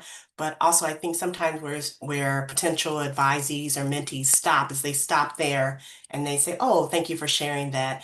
But then I would encourage you to have a conversation. Usually I probe a little bit more, like, so this is how I advise and how I do things and how I communicate. What works best for you? How does that look for you in your terms of being a mentee and a PhD student? And something that was mentioned earlier, I think that's helpful, is having that conversation with me as an advisor is helpful. And I try to probe students a little bit more. Sometimes they're a little reluctant because I'm in the faculty position. And that's why also it was mentioned to really talk with graduate students in the lab and talk with them about how they experience the faculty advising experience. Because, you know, I think I'm great. I love myself, but how I come off, particularly to graduate students and people with different needs and approaches, and having that conversations with my students seems to help say, you know, hey, I really don't enjoy being micromanaged, or I really don't, or I need extra help in this area. Having that kind of comfort conversation with a grad student and using that as a talking point with them, and then hopefully communicating that with me as well. So sometimes you don't know what you don't know. And I find that students talking to other students about, you know, what are their experiences in the lab, and then sharing their own, can open up a conversation with me as the advisor to help. Thank you all for that great advice. Actually, I think I'm interrupting Corey. I mean, I was just going to just echo what both Allison and Joy said. And I would also say that, like, I think if you're at the beginning of your PhD, it can sometimes be unclear, maybe like what kind of support you need. But having those conversations, talking with grad students in the lab, having them share a story of like what their experience was might help you start thinking about that. So don't be afraid to have those conversations. It's important to start that early. And I'm so sorry to interrupt. At this point, we have a couple more minutes for this panel. If you have any questions for them around identifying a faculty advisor, feel free to put them in the chat, or you can unmute yourself and ask. Hi, everyone. Hi. Hi. So, my name is Diana, and I have a question, two questions actually. So, and thank you all for the sharing so far.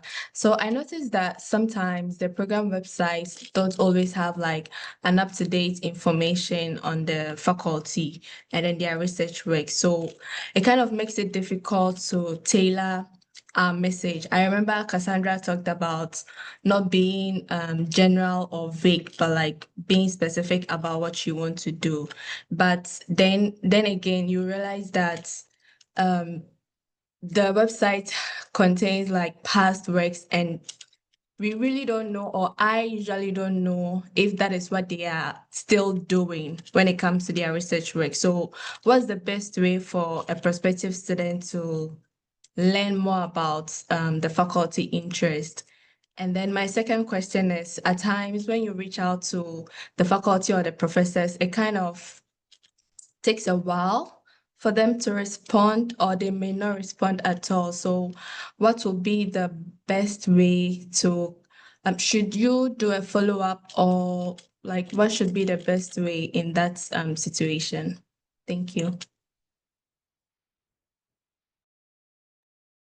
I mean, I think in my role as grad admissions coordinator, I get versions of this question quite a bit. And one, to the first question, like you're right, sometimes websites aren't updated, or maybe someone's research interests have shifted. Like, I think it's good to reach out to the faculty, because even if it has been updated, it may be that they're, say, working on new projects, and having that conversation with them will help you get a better understanding of what they're doing, or maybe what other people in the department are doing. If you don't hear back, I mean, faculty are often kind of busy. I would give a little bit of time, then just do a follow-up. I think for a lot of us, it's not that we didn't want to respond, it's that perhaps it's a busy time in the semester. And so if you do that follow-up, the person will be able to get back to you. I would also just add to echo Corey's statement, sometimes it's helpful also to look at the work that they've recently published. And that kind of gives you an idea of how their work may be shifting and what direction it could be going in, especially when I try to hint in my future research, like, hey, here's what's coming next. So getting an idea kind of broadly in terms of content. And also, yes, I agree that often faculty members are very busy and it's hard to get back. We're receiving usually a ton of emails. So I would encourage you, if there's a way to either connect with a faculty in an open house or recruiting event that looks a lot different than just kind of a cold email. And also, I'm gonna throw my grad program coordinator under the bus because she's fantastic. If you can't get to a faculty member, my grad program coordinator is all over looking at who's coming in and who's talking and who's interested, and they are relaying that information, working with the faculty as well. So that could be another kind of avenue that you might want to explore. Thank you.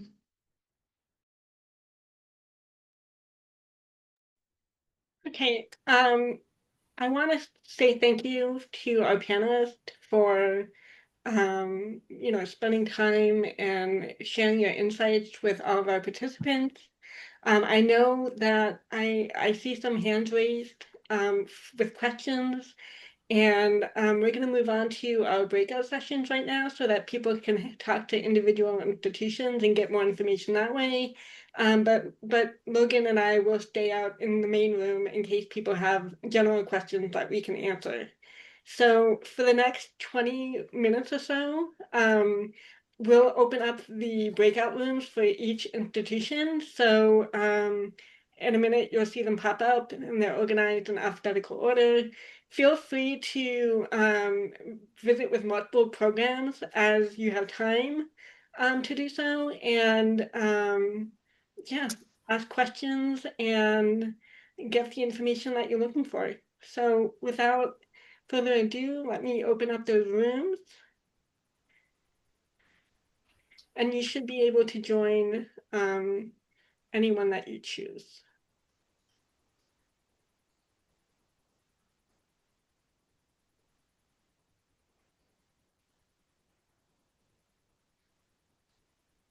And for the people in the main room that have their hands up, feel free to put your question in the chat or unmute yourself to ask.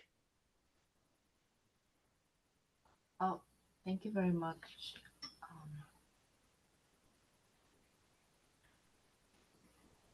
Sorry, how we can see the breakout room? Sorry? I don't see the breakout rooms. Oh, join the So if you go okay. to the bottom panel, yep. Yes, thank you.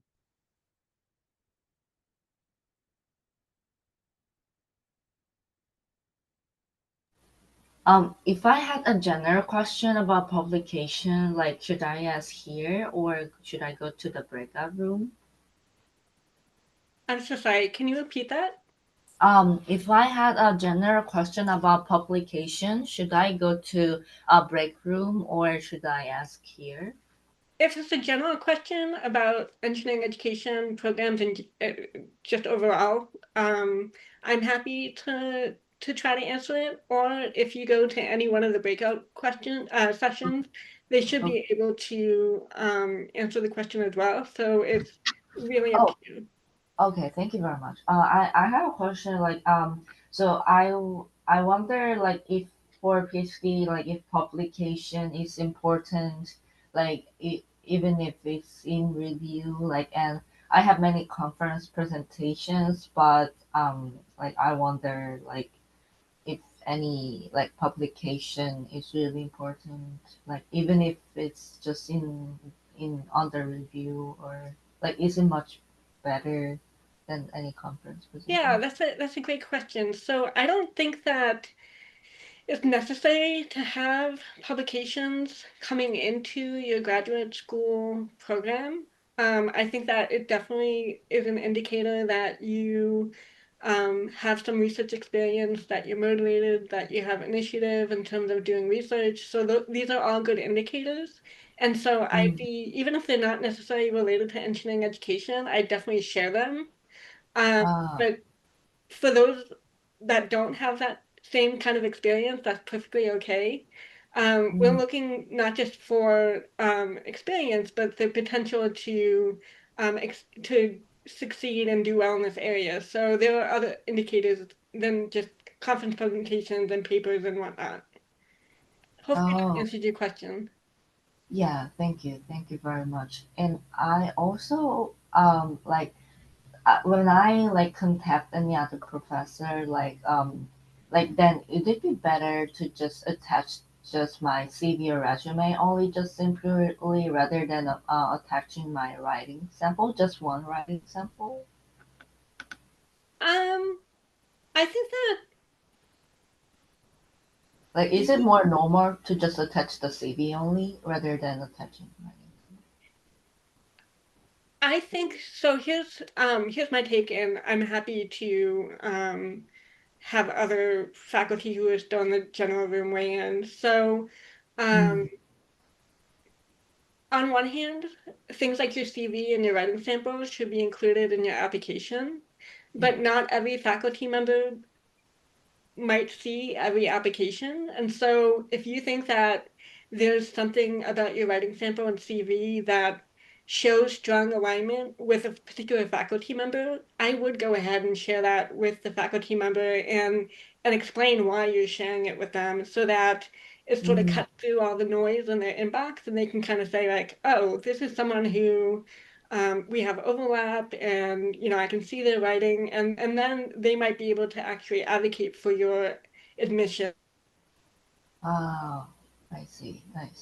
Yeah, I would agree with the same thing. I would typically say yes. Yeah, I agree with I see. Okay, thank you very much.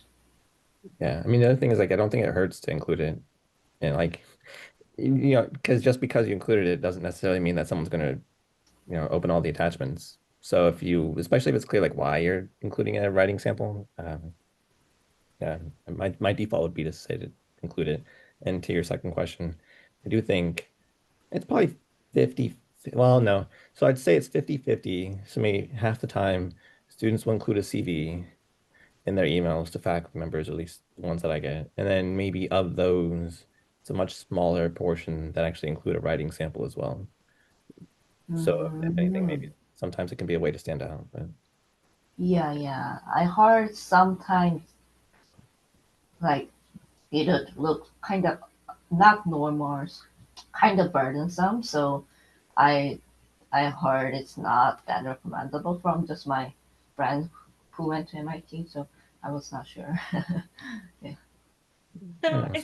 I think it's really all in how you position it, because for me, when I get an email from a student, I want to understand why they're reaching out to me specifically. I want them to understand, I want to be able to understand what overlap or connection they see with my work and how they think that we could work together. And so if a writing sample is going to help support that, then that's great. Not having that and just attaching a writing sample, probably not going to get too many reads. Oh, Yeah. I see. The one thing about that is if you're trying to show like, especially if it's a paper that you led on the writing, it can sort of help to go toward the idea that you understand how research works. Because that's probably something else that faculty members are interested in, is in knowing like, okay, like can you conduct research? Sure, it may not be in engineering education that you've had that experience, but if you can say like, hey, especially to go to Sam's point. So if you can explain why you're including that writing sample, so to demonstrate that I have conducted, independent research or something like that, or I have a general understanding of how research works, like that's helpful. If it's just like, here's my CV, here's a random writing sample, would you be available for a call? Like that's going to be less read for sure. Yeah. I see. Hello. And I wonder, like, how do you think about the publication? Like, is any publication that is even just under review, like having any of them is better than having many conference presentations? Yeah, I mean, you can indicate that on your CV if you have a section of publications, but then also like under review. So it's as long as as long as it's clear that it's under review, I think that's fine and probably good to include that. Okay. Like since like my master's, like I don't have the journal published yet, and one time my professor recommended to publish one, but I didn't start yet. So like I was like I have some presentations, but like conference presentations. So I was wondering if it's very important for admission. Yeah, so I think that again, if you have it and you can show that you are beginning to build a track record of publication, that's great. But if it's not something you have, that's totally fine as well. Okay. Thank you very much. Hello. Hi. Yeah. I'm Comfort from Cementa, and currently, yeah. Can you hear me? Yep. Yes. Yep. Yeah. I'm an MPhil student in engineering education research at the University of Cape Town, South Africa. Cool. Yeah. Yeah. So I find this interesting, and I have a question. So, as someone who's already doing a master's in engineering education research, so how can I best highlight my ongoing research in my PhD applications so that the faculty can see the continuity in my work and the potential for deeper contribution? As of now, I'm looking for opportunities to go for my PhD. And so far, I've finished the first year, so now I'm on the last stages of my dissertation. And thank you so much for your presentation. Yeah. Andrew, do you want to start or I can start? Yeah, so I mean, is the question more like how to just demonstrate that continuity of your research, or is it something different? Yeah, the continuity of my research. Yeah. Advancing it now from the MPhil because I see as I'm doing my dissertation, I'm seeing potential area. Yeah. Yeah, Sam, you want to go ahead? Yeah, so yeah. I think one, I think it's Student fantastic and that you're already doing engineering education research as part of your master's program. I think that in terms of like continuity of pathway, I think it makes a lot of sense to be thinking about a doctorate, especially if you're interested in careers such as like academia or something else that might require a doctorate degree. And I think it'll make total sense that you would want to continue on the research path that you're currently on.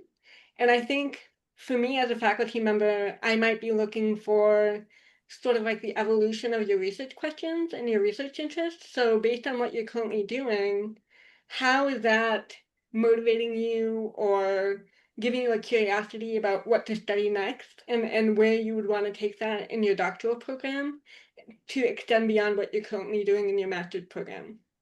So I think being able to show an arc and to show how you're going to leverage what you've already learned in order to make an even bigger contribution in the field of engineering education.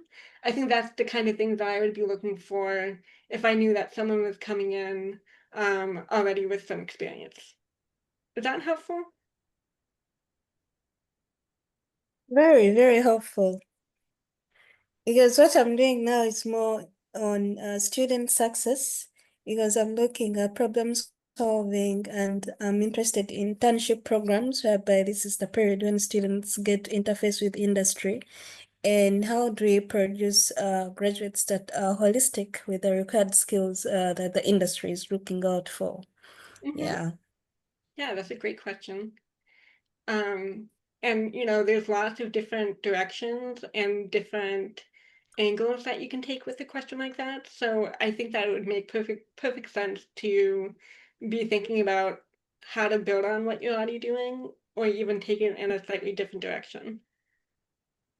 And another challenge is I'm from Africa and engineering education research is still new. They're trying to push it. And where I'm studying, we are a cohort of only 27 students from different African countries. So the career path is not certain, and people, they don't understand when you tell them you're studying engineering education, they'll be like, what's that? You're going now to go to do education, and there is a lot of myths when it comes to education. People don't want to join academia, they want practice. And there is also this big identity shift. For example, if I was an electrical engineer now doing engineering education research, there is a lot of things to shift in your the way of work because now you're venturing into research-based. You're not doing more of how engineers have this mind of practice. You want to see things you know that kind of thing. So this identity shift is kind of hard for engineers to shift, and it's a little bit of a challenge when it comes to engineering education research now in African context. Yes, absolutely. And I would even say that this same shift that you're describing, most people transitioning from engineering to engineering education experience some degree of this shift in terms of, reconceptualizing their identity as an engineering education researcher, having conversations with people to explain, this transition in their pathway. So I would say that I believe that most programs that we have showcased today, they're very cognizant of that fact, and in the first year spend quite a bit of time with the incoming students on how to navigate that shift and how to be thinking about what career opportunities they might be interested in pursuing in the future and how to best leverage themselves in order to be prepared for those types of careers. So I think that's all to say. We definitely recognize that shift happens and that it can be for a variety of different factors more difficult for some than others. And we definitely lend support in terms of how to navigate that. Thank you. Thank you so much. Also, you may want to reach out to Jenny Case. She's a faculty member. She's our foreign department head, but she came from University of Cape Town before coming here. So she may also be someone else who'd be helpful just as like a general resource for thinking about navigating, from the South African context to here. That's I second that suggestion. That's an amazing suggestion. Yes. Yeah. Jenny Case, Jennicase.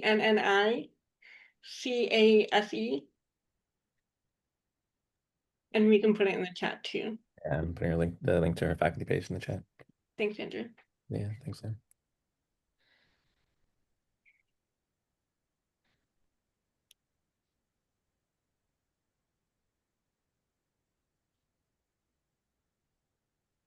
Right, I think that will give folks maybe 2 more minutes and then wrap up.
I'm going to call people back in.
All right, welcome back, everyone. Sorry to interrupt the conversations, but we wanted to make sure that we did an official wrap up, so people know what to expect next. We wanted just to say thank you to all the participants and to all the presenters today for being here and giving their time. Registrants, so people who signed up for the event, you'll receive a copy of today's recording, you'll receive the slides that we presented, and then it will also have some information about basically a table with application deadlines and information about admission requirements and if there's any admission fee waivers that might be available. If you have additional questions about this event, please don't hesitate to reach out to myself or Logan. And if you have specific questions for institutions, of course, reach out to the contacts that are on the slides that you'll receive shortly. We're all happy to continue this conversation. We're happy to support you all in your journey, and we wish you the best as you explore this field of engineering education research and figure out if it's for you and how you might contribute. So with that, thanks again for spending your time with us today, and we hope to hear from you soon.